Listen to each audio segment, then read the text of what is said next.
23 August pari kupisa situation iri kuitika iko zvinezvi munhu atanga kugara pagas tank moto wega nyaya ndasangana nayo nhasi haina kumira zvakanaka mhuri yeZimbabwe. Ndiri kuona mumwe munhu iko zvinezvi akungoti pamunondo pamusasa chinchi akatanga musindo akadenha advocate Nelson Chamisa. So zvinhu zvakunetsa manje, vanhu vakuuya fire zvaizvo kuti pari kumhanywa. So mhuri yeZimbabwe uchangotanga kungovhura tanga nekulike this video kutira kuti ZANU-PF iboyikane. Ndatodzoka iko zvinezvi ndine nyaya iri kubvira. Pane this guy anoitwa Ibo Mandaza ukubuda chiti Chamisa go away with the God is in it. Ikana kuti iwewe wakasatoenda I will expose you. Achitisai kuthreaten at the same time. Vanhu ndo baba expose ai baba. So pane tuma theories tumachinchi tokatanga ngobuda tuma conspiracies tokatanga ngofamba tunyaya ma days pakangotaura zvinhu izvozvo. Now tunyaya twafamba ma streets panguva imwe chete iyoyo pakabuda tunyaya tumwe Suzana chinzi Australians wakatenga imba ku South Africa tunyaya tokuti tusina na proof. Vanhu vakati kana mune ma proof naye anahanzvadzi chimbobudisa kana mufananidzo ma photos muratidze kuti iyo imba yakatenga. Nanditi hanzi ungosina mota mari yakaona kupa ushande. I don't even know kuti akurambidzwa ku run out my business turi kuitwa kuti tuma hustles twacho because of arikuita politics. I don't know ipapo but it's a topic for another day. Munozopindura nyaya iyoyo. But nyaya iri panapa ndiri kuona iri kupisa ndekunzi parikunzi our empire of the week goes to Igbo, such a very big man running with lies about Nelson Chamisa that he received funds from HH without evidence, which he could not sustain. What an embarrassment. Okay, ndiko uona ndo mayabudira tanya saka iya rozoburo Igbo manje kuti yo we oh please, when did I say that? The recording is available. I merely stated that I had the same and likewise similar allegations, but that I had no relevance. I started later repeatedly. Now please note that for the record on this platform, I am less concerned about allegations of financial impropriety on the pay of politicians across the political divided and across the continents. There is hardly anyone innocent in this regard. My concern is more about Chamisa's leadership style. Achingoramba chingodzika azi paragraph kana ndakaverenga rese mopezera makurara saka ndangoti ndingorisa munozopezera nyazoverenga ndakaisa pa screen no do yakabuda ichitaurwa navaIbo vakutira kuzvivharidzira manje. Inini ndangotara Chamisa's leadership style ndoti kuti zvechinchi nyaya dzemari kana dziri nyaya dzemari futi hakuna politician ari safe pazvinhu zvacho izvozvo chichichi. Because patanga kuita sei kupisa vanhu kutaura aiwa ndoko zvawataura akuti aiwa ndakutaura andakana mv11 nazvo anda proof yakutadza kubuda kwazi anditi unongo kabuda chiti chinchi saka vanhu batanga kuti newe taura tudzi anditi uri kuziva stereke because vanhu vanoda kuziva vanhu vaneta aioni vanhu vakaneta vakaremerwa papenzi wemese makaneta makaremerwa ndosoko kuti Zimbabwe is a Christian country because zvinezvi munhu wese anonamata munhu wese why because vanhu vakaneta vakaremerwa vane moyo yakapwanyika. So ndo zviri Zimbabwe iko zvinezvi uyu nobva abuda chezvitonge ane solution achida kutry kuda kupisa Nelson Chamisa at the same time achida kutsvaka dzvene I expose you if apa pane God is in it yako expose aika vanhu vachinzwa ndopa kuti tina ma V11 bonds makanzi muri kunzi makaita sei makataura. So ndikuona this guy inini kuziva kwangu ndomita was it 2008 akambotry zve politics nana Simba Makone vakambovhura party yawo is it MK or something MKD if I'm not mistaken ndo party yawo yakambovhura yakafaila zvekutika anditombokwanisa kutaura nezvazvo but iri zasi iri uku yakadai. Saka ndikuzoona vanhu vari kuramba vachimubvura. We shouldn't be focusing on individuals. That's where we get it wrong. Let's focus on our country. If we do that, we will be united and achieve our goals. The Zimbabwean you want, I'm sure, is the same with the one I want to. Too much focus on individuals will keep us divided. No mashuko kutoa nemumwe kuti mukanya focus on individuals ari Chamisa anowarwadza because the way iyo madhara yakabekuti vanenge vachiti no tsvangira ndakatanga chino saka chifana kuti izvaifana kuinheritwa nemadhara.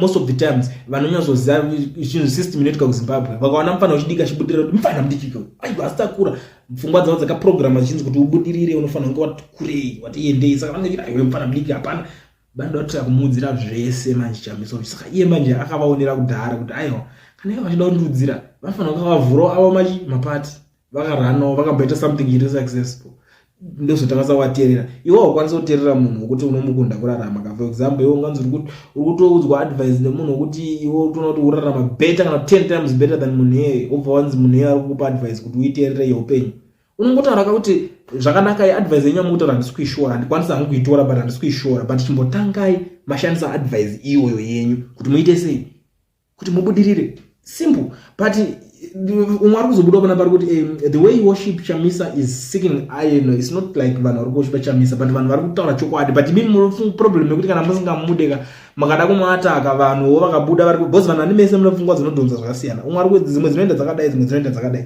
dzinonopesana kudai so saka imimi pamunozonoda kuoposa munhu mobva makurirwa manje makutanga kuti muri kumushipa. It's not like kumushipa handiti mese mune freedom yekutaura zvamunoda freedom of speech. Even those among Zimbabwe musizorina freedom after speech, we all know that that one is not a secret. It's not a secret. Zimbabwe amuna freedom after speech. Anyway, the only damaging thing is accusing and proving that he was given money by ZANU-PF. Zvimwe zvese izvo mafanis ZANU-PF yatompa mari ZANU atikwanise kudarira nyaya idzodzo atitine because pamwe pacho tongona getisipo handiti but ZANU-PF yotopa munhu mari yoregedza kutaura tampa mari vanokupa mari vachitokurekodha vatokufumura kuti atengesa akadhakwa vatongokupedza career iwe nemashungurudziro anovaita muri mwoyo vobva nzakapuwa mari nawo. To me it doesn't make sense guys, it doesn't make sense. Umwe kuti Igbo is not an enemy. Our politicians needs to be accountable. You can't get over 2 million votes and play Chama one day with people. We need to know what's what.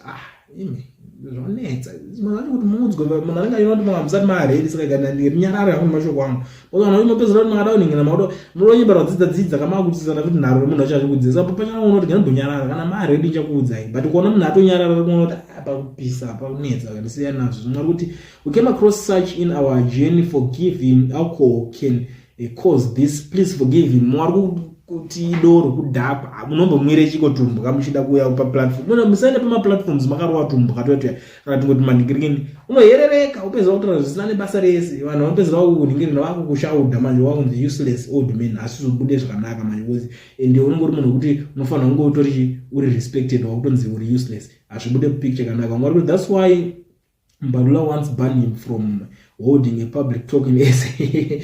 Pakashata wakatone nhoro ndekudzingwa mwari I think you should get chekupenga of the month of August, right? Ayo comic past I'm sure anenge aripo kuma comic awards because akaita chekupenga chekuherereka mwari the old man lies unprovoked kuita sachachikirwa semotsa buruna na hopwero aisha mawana avana vakata kutsama vakomana mwari kuti this works well for the present government. You are fighting alone than removing the elephant in the room. There's an elephant in the room. Tutazvinongodzera ndikwane padoko zvinonetsa izvo vanhu vanyozobatana elephant kuti the best way ndisona vanhu vachiti ngatipaze mudhuri amudupaza mudhuri because elephant kuti bude padoko inoita kudza kuti dhoo idika ndikwani but mukada kupaza mudhuri inenge sina option pane pakavhurika bisa ndakubuda kahwani saka kupaza mudhuri kwacho munosvika munoti tikotikazodirikirwa saka ndonyadza zvimwari kuti we must be worried. The old man needs to visit a psychiatric doctor. Ivo vanotengerawo doro tumadhara to support vanofanira kusona.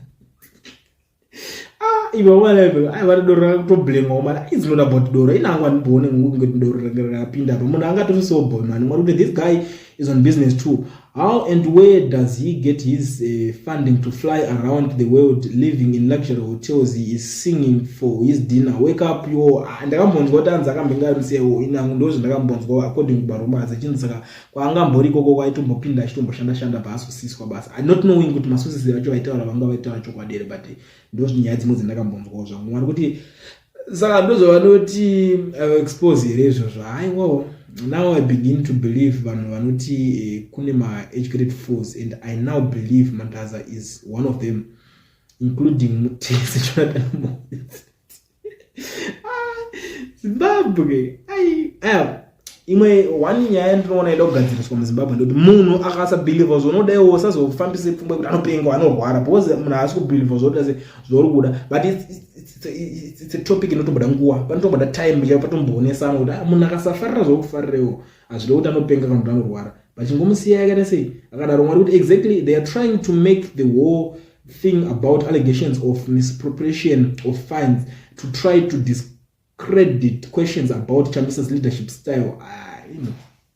Leadership style yekuti vanhu vanotomuda akadaro akabvira kudhara achifura bhaibheri murume uyu anotendoka nhasi, and we all know that madezi aya atonzi pastor Chamisa achipinda machechi achitomboparidza mirai asi vanhu munenge mupenga uyu hamuzvizivi here kubva kudhara mani panotodi zvimwe zvimaagenda zvekutrai kufambiswa ngokuti Chamisa ane mushonga here vakomana wekuti akasunga munhu wese. I fail to understand why you guys are on his throat. I thought kuti ndinenge kasi ndikwazonzwisisa mwana wesa ndikaita kuti Chamisa zodeyosa aizopinda kubenoko imi sereni munhu ati imi mune ngirikire munobvumidzwa kuita zvinhu zvakadaro, anditi munobvumidzwa kuvhura enyi mapati mototanga tochirana mwari kuti Leo is a bootlicker. Proof, keep doing to your country. These fake Democrats are in the struggle not to rescue our country but to introduce another form of dictatorship to them. Struggle means Chamisa presidents, but that's not what we want. All we want is democracy.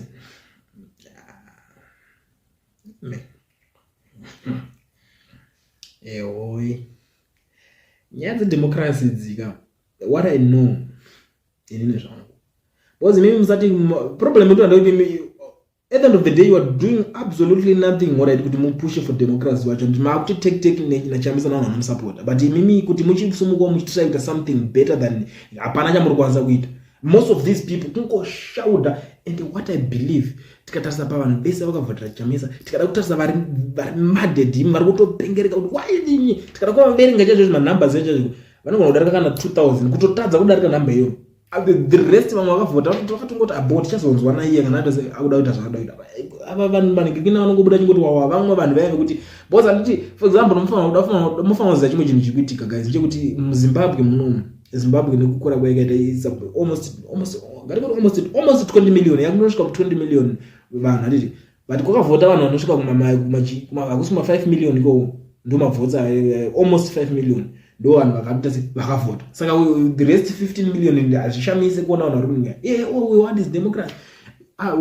Ivo vari kuita nothing about democracy. Kana uchita democracy unosumuka uita maforces akawandisa tarisa zvinoitwa kune dzimwe nyika opposition haite one. South Africa vanganosvika vanogujunura ANC but yakanogujunura zvine skillful kuti umkoto yakauya yakadai so, EFF yakauya yakadai so, DA yakauya yakadai so, kanzi toshiyana mavhotsi acho chinhu charohwa chakadaro. Saka it's not like kuti ndingerikeni chete, but inini ndoziva kuti munoda kuti makaona vanhu vachamisa ndoratidza kuti vari kuita zveopposition zvekuti vari totry they are doing something, but mimi kuzozinzwa nyaya idzo zvamuchati manje makuti ayewa vari kungoni kwavari freedom is all about Chamisa's presidents. Aiwa vari kutoti vari kusapota vari kutoenda, mimi musingamusapota ndimune problem nazvo. Ini ndo zvandakaona, but anyway zvachangorwadzisana muchienda pachisvotwa vamwe vachirutsisana iko ndo zvandakatoona.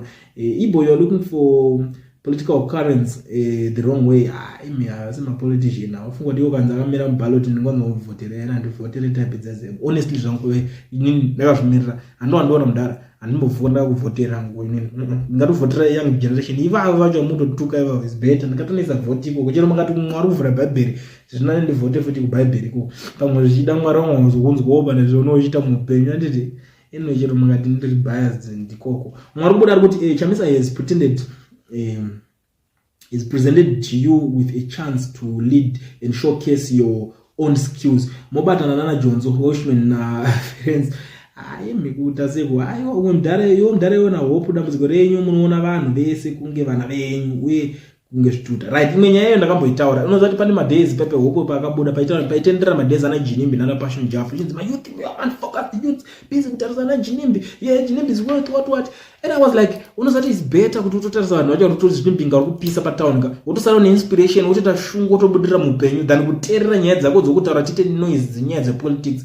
It doesn't make sense at all. Politics zvadzinongoda kana panzi munoda kubvisa mune election mirirai muso kunovhota moregister in numbers and the next thing moenda kunovhota zvatopera zvekuda kuzoningirira pepe vanhu vakutorara muupenyu hwavo makutoenda kwete kuudzira vanhu life mararamiro. Hey muri man focused. Ndakazvitaura ndakati life haisi yekuudzira vanhu usaonenge vanhu vese kunge vana vako ende zvakatanga kunzi client kanotaurisa client kanoonererwa, and I was like zvinoda ndoonererwa asi ndataura chokwadi ndakapfura nepo mwari kuti so senior.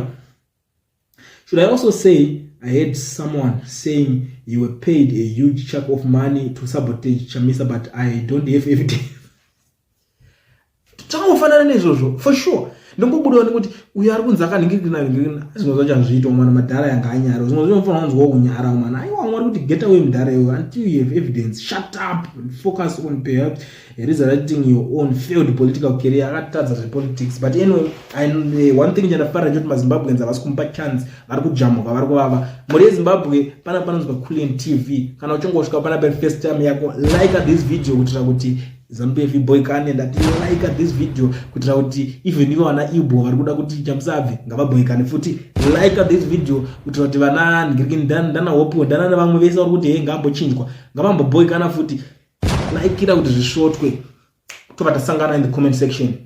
Zviri zvanhasi bye bye mafesi angu. Kulian TV atibatike zvechopu chopu uchida nyaya dzinopisa ndisi workshop.